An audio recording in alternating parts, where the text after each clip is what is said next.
ကျွန်တော်ရေ3လီတာလောက်ကိုဘိုက်ထဲမှာနေရာနည်းနည်းပဲကျန်တော့တဲ့အထိအတင်းတောက်ချလိုက်တယ်ဘာလို့လဲဆိုတော့အတိတ်ဘဝတုန်းကကျွန်တော်ညီစားသမျှအစားအစာတွေရဲ့ကယ်လိုရီအစီတွေအကုန်လုံးကကျွန်တော်ကိုယ်ပေါ်ကိုရောက်လာတယ်လို့ပဲအတိတ်ဘဝတုန်းကကျွန်တော်ညီကကင်မရာရှိမှအများကြီးစားပြတဲ့မပိန်အလုံးကျွန်းစားပြသူနာမည်ကြီး streamer တယောက်ဖြစ်လာခဲ့တယ်သူကစားလေးပိန်လေးဖြစ်ပြီးကျွန်တော်ကတော့ဘာမှမစားပဲပေါင်300ကျော်အထိဝတ်လာခဲ့ပြီးလမ်းလျှောက်ရင်တော့မောနေခဲ့တာကျွန်တော်ရဲ့စစ်ဆက်ထားတဲ့ကောင်မလေးလူရီယန်ကိုကျွန်တော်ငိုယူပြီးရှင်းပြခဲ့ပေမဲ့သူကလုံးဝမယုံပဲကျွန်တော်ကညီဖြစ်သူကိုမနာလို့စင်ကြေပေးနေတာပြင်းလုံးလို့ဝါနေတာဆိုပြီးယူရှာစွာနဲ့ညှင်းပယ်ခဲ့တယ်နောက်ဆုံးမှညီဖြစ်သူက online မှာဟမ်ဘာဂါလုံး100စားပြတဲ့ challenge လုပ်ရင်းနဲ့ကျွန်တော်ဟာနှလုံးရုပ်တရက်ဖောက်ပြီးစေးရုံကားပေါ်မှာတင်အသက်ထက်သွားခဲ့ရတယ်ဒါပေမဲ့မျက်စိပြန်ဖွင့်ကြည့်လိုက်တော့ကျွန်တော်မသိပဲအတိတ်ကိုပြန်ရောက်နေခဲ့တယ်အတိအကျပြောရရင်ညီဖြစ်သူကနာမည်ကြီးမီဒီယာကုမ္ပဏီတစ်ခုနဲ့စာချုပ်ချုပ်ပြအစားတောက် stream အဖြစ်စတင်မဲ့နေ့ကိုပြန်ရောက်သွားတာပဲအိမ်ခန်းထဲမှာညီဖြစ်သူကစာချုပ်ကိုကင်ပြီးအောင်မြင်ပြီဆိုပြီးဝမ်းသာအားရမိဘတွေကိုပြနေတဲ့အဖေနဲ့အမေကလည်းတားငယ်လေးဟာငငယ်ကလေးကအများကြီးစားပေမဲ့မဝရတဲ့ပါရမီပါလာတာဆိုပြီးဂုဏ်ယူနေကြတဲ့စစ်ဆက်ထားတဲ့ကောင်မလေးကလည်းညီဖြစ်သူကိုအားကြမျက်နှာရဲ့မျက်လုံးတွေနဲ့ကြည့်ပြီးချီးကျူးနေတဲ့ညီဖြစ်သူကတော့အကိုဖြစ်သူကျွန်တော်နဲ့ငငယ်ကလေးကအတူတူစားလာလို့အခုလိုစားနိုင်တာပါဆိုပြီးဟန်ဆောင်ပန်ဆောင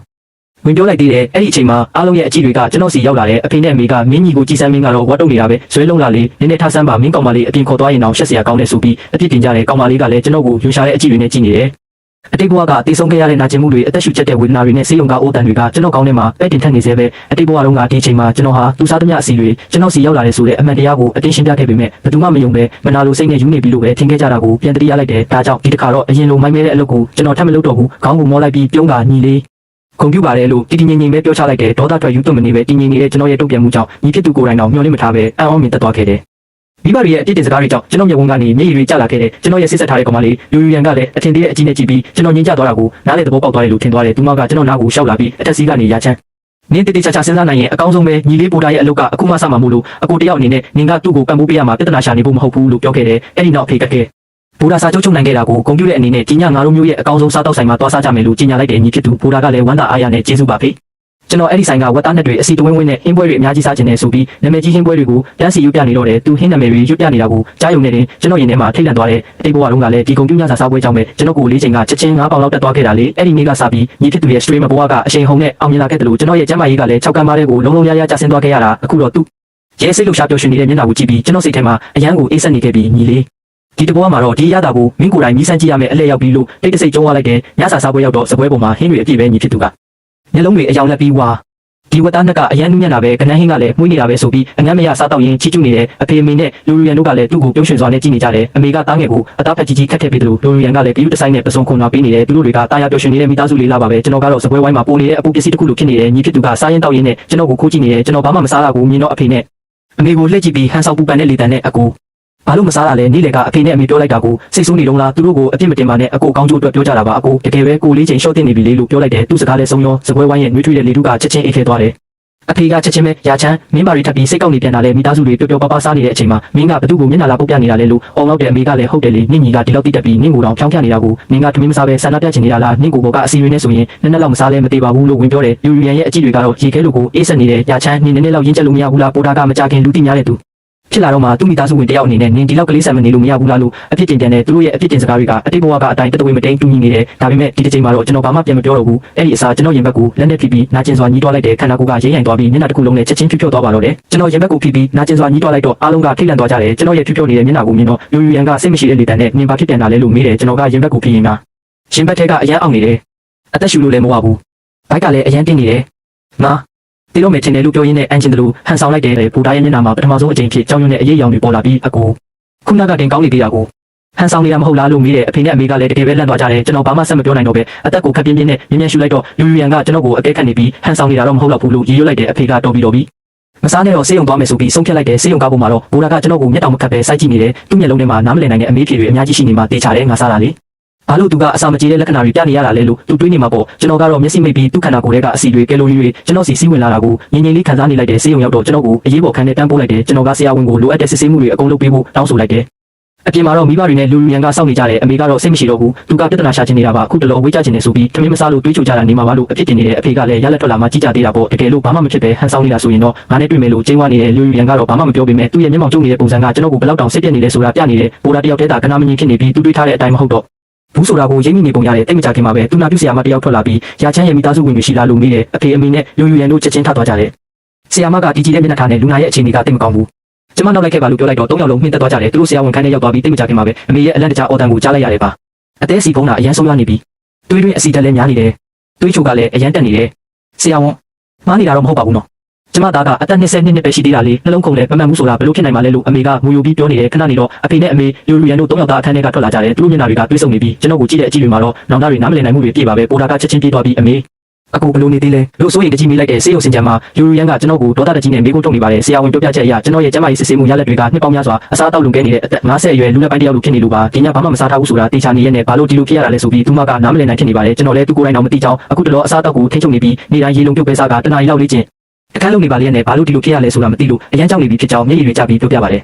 ယ်တကယ်တော့ဒါဟာရာချန်ရဲ့အကွက်ကြကြဟန်ဆောင်မှုတစ်ခုပါလူလူရန်မျက်မြင်ကိုတွေ့သူဘာမှမစားထားတာတေချာနေတဲ့အချိန်မှာဒီလိုဆိုးရွားတဲ့စစ်စစ်ချက်ထွက်လာတာဟာယုတ်တိမတန်ဘူးဆိုတာကိုသူမပူပြီးစဝေးစဝါဖြစ်သွားအောင်တမင်အချိန်ကိုင်းမှုပြလိုက်တာဖြစ်ပါတယ်ဟန်ဆောင်ကောင်းသောညီဖြစ်သူနဲ့မိသားစု၏အဖြစ်တင်မှုဒီအချိန်မှာပဲညီဖြစ်သူကြည်ဘူတာကဝင်ပါလာပါတယ်သူကအတန်တုံတုံယူနဲ့ကျွန်တော်ကိုသူတို့ကိုယ်ရမှာကိုးစားတာများလားဆိုပြီးဆွဆွဲပါတော့တယ်သူကစားစားပေမဲ့မဝရတဲ့အတွက်ကျွန်တော်ကမနာလို့ဖြစ်ပြီးအခုလိုသူ့ကိုယ်သူဒုက္ခပေးတဲ့နည်းနဲ့သူတို့ကိုပြန်ပြီးအဖြစ်ပေးနေတာလားဆိုပြီးအဖြစ်တင်ပါတယ်ဒါဟာဂျီဘူရာရဲ့အစင်းမြင့်တဲ့အဖြစ်ဖို့ဟန်ဆောင်ဖန်တီးမှုတစ်ခုပါပဲပြဿနာကိုသူ့စီကနေလွှဲချပြီးရာချန်ကိုလိမ့်ညာသူအဖြစ်ပုံဖြတ်လိုက်တာပါဒီစကားကိုကြားတော့မိဘနှစ်ပါးနဲ့လူရီယန်တို့ရဲ့အကြည့်တွေကချက်ချင်းပြောင်းလဲသွားပါတယ်အမေကကျွန်တော်ကိုပတ်စံမထိန်နိုင်ပဲကြွရမှာအမိုက်စာတွေအများကြီးကိုးစားတာဖြစ်ရမယ်လို့ဆွဆွဲပြီးဖခင်ဖြစ်သူကလည်းကျွန်တော်ကိုအရန်စိတ်ပြတ်မိကြောင်းပြောပါတ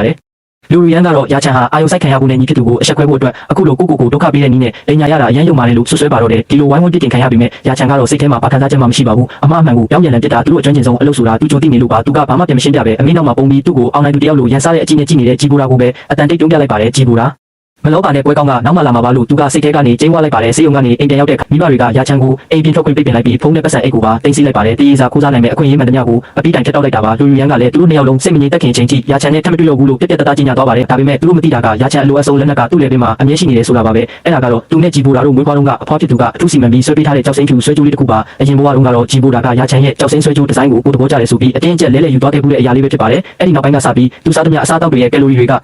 ေကကျွန်တော်ကိုတိုက်ရိုက်ရောက်လာပါတော့တယ်ကျွန်တော်တည်သွားတဲ့အထိတောင်ဘာကြောင့်ဒီလိုဖြစ်ရလဲဆိုတာသိခဲ့မှာမဟုတ်ပါဘူးတကယ်တော့ဒီထူးဆန်းတဲ့ကိစ္စတွေအားလုံးရဲ့တရားခံကဒီကြောက်စိမ့်ဆွဲကြိုးလေးပါပဲကျွန်တော်အတိတ်ကိုပြန်ရောက်ချင်းပဲဆွဲကြိုးကိုအရင်ဆုံးစစ်ကြည့်လိုက်တယ်ဆွဲကြိုးလေးကကျွန်တော်လည်းဘေးမှာတေချာရှိနေတော့မှာပဲဂျီဘူရာလည်းဘေးမှာဆွဲထားတာကတော့သူ့ပိုင်ပေါ်ဒီဆွဲကြိုးနှစ်ကုန်းကတစ်ခုကလွှတ်ဆက်တစ်ခုကဖန်းဆက်လိုမျိုးအလုပ်လုပ်နေတာလို့ကျွန်တော်တွေးမိတယ်အခုကျွန်တော်လုပ်ရမှာကဒီဖြစ်စင်ကိုဘယ်လိုဖွင့်ရမလဲဘယ်လိုပြောင်းပြန်လဲပြရမလဲဆိုတဲ့နည်းလမ်းကိုရှာဖို့ပါပဲစေယုံမှာတော့ဖြစ်ခဲ့တဲ့ကိစ္စလေးကကျွန်တော်ကိုအဖြစ်တစ်ခုရစေခဲ့တယ်စေယုံပေါဝါမှာကျွန်တော်မူးကျင်အောင်ဆောင်ပြီးဂျီဘူရာရဲ့လက်မောင်းကိုလှမ်းကင်လိုက်တယ်အဲ့ဒီအချိန်မှာကျွန်တော်လက်ထဲမှာကြောက်စိမ့်ဆွဲကြိုးကိုတင်းတင်းကြပ်ကြပ်ဆုပ်ကင်ထားခဲ့တယ်ခန္ဓာကိုယ်ချင်းထိတွေ့မှုရဲ့ကျွန်တော်ရဲ့ပြင်းပြတဲ့စိတ်ဆန္ဒရဲ့ပေါင်းဆက်သွားတာကဒီဆွဲကြိုးကိုအသက်ဝင်စေတဲ့တောချက်များလားဒါကိုတေချာသွားအောင်စမ်းသပ်အခွင့်အရေးတွေထက်လို့တည်တ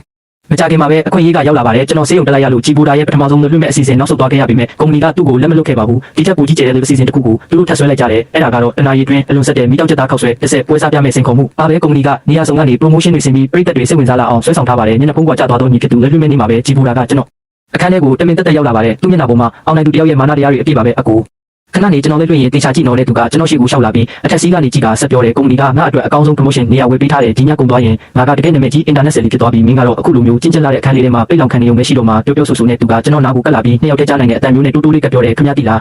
းခင်ဗျားကျွန်တော်ကိုမနာလို့ဖြစ်ပြီးဘာမှလုံးမရဖြစ်နေတဲ့ပုံကိုမြင်ရတာကြိုက်ဆုံးပဲခင်ဗျားနာကျင်နေလေကျွန်တော်ကပို့ပြီးစိတ်လှုပ်ရှားလေးခင်ဗျားကိုပေါ်ကအစီအပိုးတွေအားလုံးကကျွန်တော်အောင်မြင်မှုရဲ့စုတစိတ်တွေပဲကျွန်တော်ကောင်းမော့ပြီးသူ့ရဲ့ရုံမာတဲ့မျက်နှာကိုတိတ်တိတ်လေးစိုက်ကြည့်နေလိုက်တယ်ကျွန်တော်ဘာမှပြန်မပြောပါဘူးဒါပေမဲ့သူ့လက်ထွက်သွားဖို့ပြင်လိုက်တဲ့အချိန်မှာပဲကျွန်တော်ရုတ်တရက်မတ်တက်ရက်လိုက်ပြီးနေဦးလို့လန့်ခေါ်လိုက်ပါတယ်ဂျီဘူရာရဲ့အလွန်ဆက်တဲ့မိတောက်ခောက်ဆွဲစားမယ်လေးစီစဉ်စတင်ပါပြီးအစပိုင်းမှာအဆင်ပြေနေပေမဲ့အစ္စမမြောက်ခောက်ဆွဲဘက်တန်ကိုရောက်တဲ့အချိန်မှာတော့သူ့ရဲ့စားနှုန်းကတိတိတတ်တာကိုနှိမ့်ကျသွားပါတယ်ဆက်လုံးလိုရေတွေကိုလည်းဆက်တိုက်တောင်းနေရပြီးမျက်နှာပေါ်ကအပြုံးတွေကလည်းဟန်လောက်ထားမှန်းတိတာနေပါပြီဒီအချိန်မှာတင်ငွားရဲ့ခမန်းတွေမှာပရိသတ်တွေကစတင်ပြီးတန်တရားဝင်လာကြတယ်ဂျီဘူရာတခုခုအဆင်မပြေဖြစ်နေတယ်လို့ပဲစားရတာအရန်ပင်ပန်းနေပုံရတယ်မျက်နှာကြီးလည်းဖောင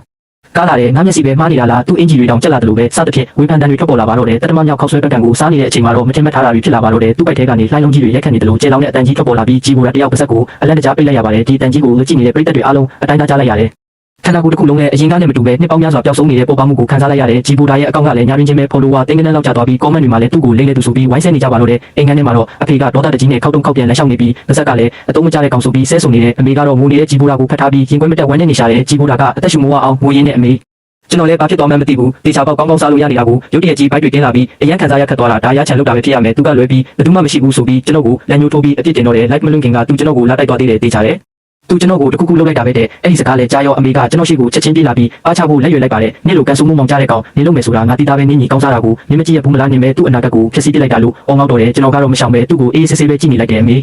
်အမေမှာတက်တိရှိလို့လားလို့မေးလိုက်တော့အမေရဲ့လက်ကလေထဲမှာတင်ရက်တန့်သွားတယ်ဟုတ်တယ်လေတက်တိပြလေကျွန်တော်ကသူ့အင်ဂျီကောလာကိုထိယုံလေးထိလိုက်တာအဲ့ဒါကတက်တိဖြစ်သွားရောလားဒါမှမဟုတ်ကျွန်တော်မှာစူပါပါဝါရှိပြီးစိတ်ဆွမ်းရည်နဲ့သူ့ကိုအံအောင်လုပ်လိုက်တာပါလို့လူတွေကိုတော့ပြောရမလားဘသူကယုံမှလဲလို့ကျွန်တော်ကခက်ထိထိလေးပြန်တုံ့ပြန်လိုက်တယ်အမေကဘာမှဆက်မပြောနိုင်တော့ဘူးဒါပေမဲ့အဖေကဒေါသတကြီးနဲ့ဝင်အော်ပြန်တယ်ဘာတက်တီလို့သေးလို့လဲအိမ်မှာဒီလောက်ကိစ္စတွေအများကြီးဖြစ်နေတာဘယ်ကိစ္စကမင်းနဲ့မပတ်သက်လို့လဲစစ်စစ်တဲ့ကိစ္စကစားလို့အခု live လွှင့်တဲ့ကိစ္စကြီးပဲရချမ်းမင်းကတကယ်ကြိုးကောင်းမဲ့တဲ့အဲ့ဒီအချိန်မှာပဲစစ်ဆက်ထားသူလူရီယန်ရောက်လာတယ်ဂျီဘူရာကသူ့ကိုမြင်မြင်ချင်းကက်တီရှင်ကြီးကိုတွေ့လိုက်ရတဲ့လူမျိုးပြစ်ဖက်ပြီးမိုးပါတော့တယ်လူရီယန်အမ ကျွန်တော်အလုပ်တွေတော့အကုန်ပျက်စီးပါပြီအကိုကကျွန်တော်ကိုဒုက္ခပေးတာဆိုပြီးတိုင်းတော့တဲ့ယူရန်ကသူ့ကိုညင်ညင်တတာလေးဖတ်ထားပြီးနှစ်သိမ့်ပေးနေပေမဲ့ကျွန်တော်ကိုလှမ်းကြည့်တဲ့အကြည့်တွေကတော့စိတ်ပြတ်မှုတွေစိတ်ကားမှုတွေနဲ့အပြည့်ပါပဲရချန်ငါတို့စကားနည်းနည်းပြောရအောင်ဆိုပြီးသူကကျွန်တော်ကိုဝရန်တာဘက်ခေါ်သွားတယ်ပြီးတော့ရချန်